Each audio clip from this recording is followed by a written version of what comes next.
आचार्य श्री के चरणों में वंदन। उपस्थित साध्वी प्रमुखा जी, सभी मुनिवर, यहाँ चतुर्मास की व्यवस्था देखने वाले सभी हमारे व्यवस्था प्रमुख, अणु विभाग के संचय जैन जी, सभी को जय जिनेन्द्र। मैं आज जो मुझे विषय दिया, निज पर शासन फिर अनुशासन, अणुव्रत उद्बोधन सप्ताह चल रहा है। इसमें मुझे बोलने का जो आपने अवसर दिया, मैं उसके लिए आभार प्रकट करता हूँ आचार्यवर आपके प्रति। देखिए, मैं जब संसदीय जीवन को पढ़ता हूँ, सुनता हूँ, तो 1947 में देश आज़ाद हुआ और आज़ादी की त्रासदी को उस समय के तेरापंथ धर्म संघ के आचार्य श्री तुलसी ने बहुत नजदीक से देखा। कुछ उनके मन में सरदार शहर में भाव आए, कुछ छापर में भाव आए और अंततः दिल्ली में उन्होंने अणुव्रत का एक बड़ा सम्मेलन किया। और उस सम्मेलन में उन्होंने कहा, एक उद्घोष किया, अणुव्रत अपनाओ। ये बात तो कही थी, लेकिन एक बात उन्होंने कही थी कि असली आजादी अपनाओ। असली आजादी क्या है? हम आजाद हो गए, अंग्रेज हमारे यहां से चले गए, लेकिन 47 से 48 बहुत घृणा का वातावरण, मार काट, एक दूसरे को लोग मार रहे थे। उधर 45 में एटम बम नागासाकी हिरोशिमा में छोड़ा, तो विश्व में सैन्य सामग्री, सैन्य हथियार, उसको लेकर के होड़। उस बीच में आचार्य तुलसी ने ये एक नया हमें व्रत दिया, अणुव्रत, नया एक जीवन जीने का संकल्प दिया, अणुव्रत, और उसके लिए पूरे प्रयास किए उन्होंने। मैं जब उनके जीवन को पढ़ता हूं तो राष्ट्रपति भवन भी वो जाते हैं इसको समझाने के लिए, और एक बार वो पंडित नेहरू को कहते हैं कि भाई आओ, लेकिन वो कई कारणों से नहीं आ पाई, बाद में आए। तो जब आए तो उन्होंने कहा कि मैं आपको एक डॉक्टर के पास जाते हुए रोज देखता हूं। तो पंडित नेहरू चकमाक खा के बोला, मेरे को कहां देखते हो, कि आपकी काफिला शायद इधर से ज्यादा है, क्या देखने? बोला, मेरा दांत खराब है। हाँ, इधर डॉक्टर रहता है, वो मुझे बताता रहता है।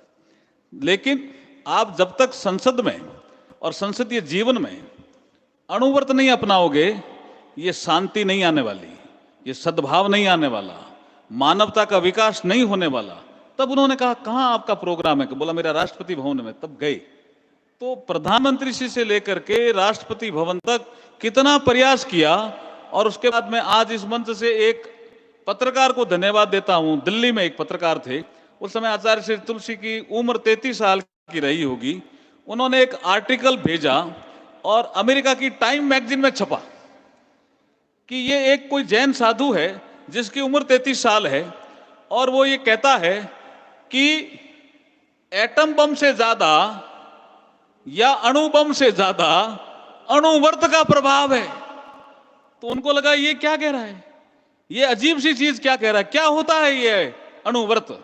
तब उस पत्रकार ने सारा जब टाइम्स मैगजीन को दिया। टाइम मैगजीन आज भी पॉपुलर है, वर्ल्ड की बहुत प्रेस्टिजियस मैगजीन है, उस समय बहुत पॉपुलर थी टाइम मैगजीन। टाइम मैगजीन के फ्रंट पेज पे आचार्य तुलसी 33 साल की उम्र में छपे, पूरे संसार में उनका हुआ कि ये क्या है अणुव्रत। तब जाकर के अणुव्रत के बारे में लोगों ने चर्चा शुरू की, विषय चला। मैं आचार्य तुलसी से स्कूल के जमाने से ही जुड़ा हुआ हूं।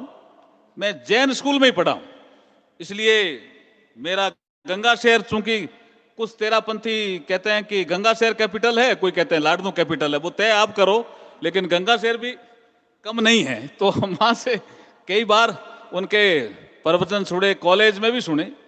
चंद्रमल जी वैद के साथ वो कॉलेज आए थे, तो मुझे अच्छी तरह से याद है उन्होंने कहा ये वित्त मंत्री आपके लिए होंगे, मेरे लिए ये मित्र मंत्री है।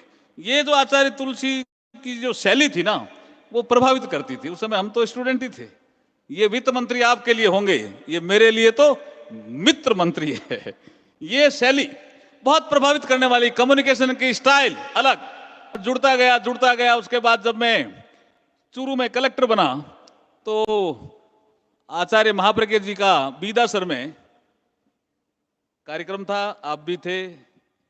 और सड़कें मैंने कोई 4-5 सैंक्शन की थी, मैं वहां से हट गया था। मूलचंद जी भी बैठे हैं, ध्यान है। उसके बाद मैं उनको देखना आया, कुछ लोगों ने कहा आप चुनाव लड़ रहे हो क्या? तो मैंने ऐसे प्रश्न किया आचार्य महाप्रज्ञ जी से, श्याम का। उन्होंने कहा मैं सुबह बताऊंगा। मेरे पास साथ कई अधिकारी थे। सुबह मत गया, मंगल पाठ सुना, सुन के उन्होंने कहा आपको चुनाव लड़ना चाहिए। तो मैंने कहा आप ये बात को रात को कह देते हो, तो मैंने कोई मंत्र पढ़ करके थोड़ी कही ये बात। मैंने रात को 10 लोग कि भी आप कई कलेक्टर रहे थे अर्जुन मेघवाल, कैसे आदमी है। तब उन्होंने कहा ठीक है, इसलिए कह रहा हूं अच्छे लोगों को भी राजनीति में आना चाहिए। इसलिए मैं तो आचार्य महाप्रज्ञ जी के कारण ही राजनीति में हूं। इसलिए मेरा संबंध अणुवर से भी है, आचार्य तुलसी से भी है, आचार्य महाप्रज्ञ जी से भी है, और लगातार आचार्य महाश्रमण जी से भी मैं संबंध बना करके, इनसे ऊर्जा प्राप्त करके ही क्षेत्र में कुछ न कुछ काम करता रहता हूं। विषय जब चलता गया तब आगे बढ़ा, तो नैतिकता की शक्तिपीठ में आपने मुझे कहा आप अणुवर संसदीय मंच का काम भी संभालो। लगातार उस काम में लगे हुए हैं। मैं एक विषय जो मैं आज सुबह पढ़ रहा था, राजपथ की ओर, ऐसे कर आचार्य तुलसी की पुस्तक है, राजपथ की ओर ही, ऐसा पूरा हेडिंग में समझ भूल गया। राजपथ है, अणुवर्त का राजपथ। आप कुछ ठीक कर रहे हैं। उसमें पुस्तक को मैं पढ़ रहा था, उसमें संसद के बारे में भी लिखा है, लोकतंत्र के बारे में लिखा है। सुबह ही पढ़ रहा था, मैंने कहा इतना चिंतन उस समय लोकतंत्र। आज हम सोच रहे हैं, प्रधानमंत्री मोदी जी कहते हैं आजादी का अमृत महोत्सव है, 75 साल हो रहे हैं। तो उस समय जो आचार्य तुलसी ने भाव रखे थे, आजादी का पर्पज क्या, आजादी का क्या कल्पना है, अगर आप मनुष्यता नहीं रहेगी तो आजादी का मतलब नहीं रहेगा। असली आजादी तब आएगी जब मानव मानव एक रहेगा, धर्म संप्रदाय सब में भेदभाव मिटेगा, तब असली आजादी हम अपनाएंगे, तभी असली आजादी होगी, तभी मानव का कल्याण होगा। तभी जैसे अभी साध्वी प्रमुखा जी कह रहे थे, कंप्यूटर तो सबके घर में चला जाएगा, पानी होगा कि नहीं होगा, ये चिंता 75 साल होने के बाद हम कर रहे हैं। तो ये चिंता नहीं होनी चाहिए थी, क्योंकि हम अगर उसको मनुष्य बनाने के गुणों को स्कूल में पहले डाल देते, संस्कार के भाव को पहले स्कूल में डालते, और निज पर शासन फिर अनुशासन, इस भाव को हम स्कूलों में बच्चों के संस्कार में डाल देते, तो ये समस्या आज पैदा नहीं होती। लेकिन मैं फिर कह रहा हूं कि हम हर घर नल से पानी वाला विषय तो रख रहे हैं, लेकिन आपकी बात से एक बात मैं कह रहा हूं कि मैंने पानी का महकमा भी संभाला था, तब मैंने कई बार इस विषय को कहा। मैंने कहा पहले हमारे पुरखे पानी को नाप तोल करके यूज करते थे। सुबह का कार्यक्रम 1 लोटा पानी, नहाना 1 बाल्टी पानी, पीने के लिए दिन भर में 24 घंटे में 1 घड़ा पानी। अब पानी में संयम क्यों नहीं है बरतने में? यह चिंतन का विषय है कि नहीं है? 5 स्टार होटल में तो पता नहीं कितना पानी वेस्ट होता है। यह आज का विषय जो आपने उठाया है, यह विषय मैं किसी बहुत अच्छे प्लेटफॉर्म पे भी कहूंगा कि साध्वी प्रमुख आपको भी चिंता है इस विषय की, शुद्ध पानी मिलेगा कि नहीं मिलेगा, पानी की चिंता। जब इतने समाज में साधु आचार्य वर्ग करने लग जाएंगे, तो मैं निश्चित रूप से मानता हूं कि पानी की समस्या का 100% समाधान होगा ही होगा। और जब हम शताब्दी वर्ष मनाएंगे, तो आज का जो दिन है वो याद करने वाले दिन होगा, देखो पानी की समस्या का निदान हो गया आपके कारण। ऐसे विषय लगातार चलते रहते हैं। और ये क्यों होता है? हम अब संयम नहीं अपना रहे हैं पानी में। पानी के बर्ताव में हमारे पुरखों ने नाप तोल करके कहा, सुबह के कार्यक्रम के 1 लोटा पानी, नहाने के लिए 1 बाल्टी पानी, पूरे दिन भर के लिए 24 घंटे के लिए 1 घड़ा पानी। हम अब क्यों नहीं अपना रहे हैं? ये हमारे लिए चिंतन का विषय। इसलिए पहले निज पर शासन फिर अनुशासन। आज मैंने भी एक अनुशासन तोड़ा। अभी मैं आचार्य श्री से एक मार्गदर्शन लेकर के, आज्ञा लेकर के गया, तो आपने एक टाइम तय किया, मेरे लिए अनुशासन था ये कि 9:15 पे पहुंचो। लेकिन मैं हमारे जो कार्यकर्ता थे बोला नहीं 2-4-5 मिनट लेट हो जाए तो कोई फर्क नहीं पड़ता, अनुशासन तोड़ना ठीक नहीं है। मैंने कहा आज के दिन तो अनुशासन का दिन है, आज का दिन तो अनुशासन का दिन है। लेकिन महिला मंडल ने भी सत्कार किया तो क्या करें, राजेंद्र जी ने भी सत्कार किया तो अब स्वीकार करना पड़ता है। तो ऐसे, लेकिन फिर भी निज प्रशासन, उस समय ये बार बार मुझे याद आता कि मुझे अनुशासन नहीं तोड़ना चाहिए। अगर मैं ये नहीं याद आता तो मैं ज्यादा अनुशासन तोड़ता और 15 मिनट लेट आता। अभी मैं 2-3 मिनट ही आता, इसके लिए माफी चाह रहा हूं। लेकिन अनुशासन नहीं तोड़ना चाहिए, क्योंकि ये मुझे कौन कह रहा था कि समय पर पहुंचना चाहिए? कौन कह रहा था?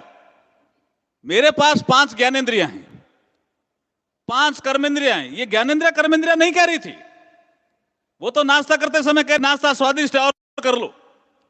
लेकिन एक मन है, उसके ऊपर का एक अवधारणा है जिसको अंग्रेजी में इंट्रोस्पेक्शन कहते हैं। चिंतन मनन मंथन करने की प्रक्रिया विवेक से पैदा होती है। प्राणी जब विवेकशील होता है तब ही निज पर शासन कर सकता है। अगर विवेकशील प्राणी नहीं है तो वो निज पर शासन नहीं कर सकता। आचार्य तुलसी ने सोच करके कहा, बहुत चिंतन करके कहा होगा कि निज पर शासन वही कर सकता है कि सामने बहुत स्वादिष्ट खाना पड़ा है और अगर किसी को टाइम दिया है तो अंदर का विवेक कहता है क्या कर रहे हो भाई, टाइम दिया ना, वहां चलो, खाना छोड़ना चाहिए। वो निज प्रशासन है, वो निज प्रशासन है। निज प्रशासन फिर अनुशासन। अनुशासन की बात बहुत करते हैं स्कूलों में। मास्टर अगर नहीं करे खुद अपने पे अनुशासन की बात, बच्चे मानेंगे क्या? यही आचार्य तुलसी का कहना है, निज प्रशासन फिर अनुशासन। अभी आपने मानवता की बात कही, मानवता के विषय में भी बहुत विषय आता रहता। मैं राजसमंद गया, संजय जी बैठे हैं, मैंने कई कार्यक्रम जो किए हैं। देखो, एक तो 8 जून 2020 को मैंने एक कार्यक्रम किया, आचार्य तुलसी की पुण्यतिथि पर श्रद्धासुमन अर्पित किए। ये कोविड काल के कारण काफी लोगों को जोड़ा हमने, करीब 250-300 लोग जुड़े हुए थे, जिसमें 15 MP भी जुड़े हुए थे। फिर 19 जून 2020 को आचार्य महाप्रज्ञा जी के 101वें जन्मदिन पर ऑनलाइन एक संगोष्ठी की कि उनके जीवन का सार क्या है, आचार्य महाप्रज्ञा जी का, और वो क्या चाहते थे, किस तरह का मानव विकास चाहते थे। इस विषय पे हमने एक संगोष्ठी की। फिर एक हमारे सांसद दिलीप गांधी, जो हमारे अणुवर्त संसदीय मंच से जुड़े हुए थे, उनकी कोविड कालखंड में डेथ हो गई थी, तो उनके लिए भी एक श्रद्धांजलि सभा हमने अणुवर्त संसदीय मंच से ही की। उसके बाद मार्च 2021 को एक मेरे राजनीतिक सफलता का सूत्र बना अणुवर्त, इस पे आप बहुत बड़ा एक आर्टिकल लेके गए थे, तो वो जो छपा, उसके बाद कुसुम लूनिया जी ने मुझे कहा, और मेरे गंगा शहर में लूणकरण जी साजेड़ ने भी कहा कि क्या आपने महर्षि अरविंद का उदाहरण दिया है। बहुत लोगों ने उसको पढ़ा, क्या अनुशासन था महर्षि अरविंद में, बड़ौदा में, वो अणुवर्त की वो पत्रिका में छपा था। 10 जून 2014 को संसद में मेरा भाषण था, साध्वी प्रमुखा जी, जिसमें अणुवर्त एक्सप्रेस का विषय आया था। मैंने कहा अणुवर्त एक्सप्रेस होनी चाहिए, तो उन्होंने कहा आचार्य तुलसी के नाम से तो हम ट्रेन नहीं चला सके। सुरेश प्रभु रेल मंत्री थे, और मैं, हमारे केसी मालू जी जो वीणा वाले और काफी लोग आए हुए थे। मैं सुरेश प्रभु जी के पास गया और मैंने कहा ये अणुवर्त एक्सप्रेस चलनी चाहिए। बोला चेन्नई क्यों ले जाना चाहते हो? मैंने कहा आचार्य तुलसी बीकानेर से लगाव, बीकानेर में नैतिकता की शक्तिपीठ, और चेन्नई तक गए थे, इसलिए इस ट्रेन का नाम बीकानेर से, जो अभी आपने चेन्नई एक्सप्रेस कर रखी है, उसको अणुवर्त एक्सप्रेस करोगे तो हर स्टेशन पे कोई पूछेगा क्या ट्रेन आई है, बोला अणुवर्त एक्सप्रेस, तो टैक्सी वाला भी जानेगा। कोई पूछेगा ये कौन सी ट्रेन आ गई भाई, अणुवर्त, तो कोई समझेगा अणुवर्त है क्या, तो उसके बारे में समझेगा, तो उसका नाम अणुवर्त एक्सप्रेस है और वो चल रही है। लोग मुझे पूछते हैं कई बार फोन करके कि ये क्या आपने ट्रेन का नाम रखा है, अणुवर्त है क्या? तो मुझे समझाता हूं, मैंने कहा मैं समझाता हूं अणुवर्त क्या है। तो कई बार समझाता हूं, कई बार गा करके भी समझाता हूं। वो कहते हैं नहीं आप वो गीत अच्छा गाते हो, वो भी सुनाओ, तो वो भी मैं गा करके भी कई बार समझाता हूं। बस मैं ये लास्ट अपनी बात कह करके अपनी बात को समाप्त करूंगा। ये बहुत अच्छा अणुवर्त गीत है जिसमें पूरा सार दिया है, उसका एक अंतरा, जो आचार्य तुलसी ने मुझे लगता है खुद नहीं, और आज तो मैं धन्यवाद करना चाहता हूं आचार्य महाश्रमण जी का कि इन्होंने एक गीत और मुझे दे दिया। वो एक चंद्रमा के साथ वाले में गाऊंगा, वो भी बहुत मुझे मन को यहां तक छू गया। मुझे वो गीत जब आप सुना रहे थे तो यहां तक लगा, मेरे यहाँ आंखों में, यहां तक चेहरे तक नहीं गया, हृदय तक लग गया वो गीत। क्या सोच रहा होगा जी आचार्य तुलसी का। नमन करता हूं इस मंच से मैं उनको। महान विभूति, महान विभूति, मानव के विकास में, जीवन के विकास में मैंने बहुत सी विभूतियों को सुना पढ़ा, लेकिन आचार्य तुलसी जैसी विभूति को मैंने नहीं सुना भाई साहब। इतनी महान विभूति। क्या कहा उन्होंने?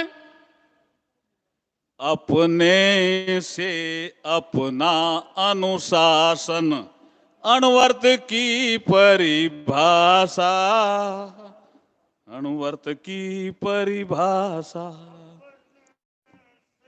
अपना अनुशासन, अणुव्रत की परिभाषा, वर्ण जातिया संप्रदाय से मुक्त धर्म की भाषा। छोटे छोटे संकल्पों से मानस परिवर्तन हो, संयम में जीवन हो, संयम में जीवन। ओम हम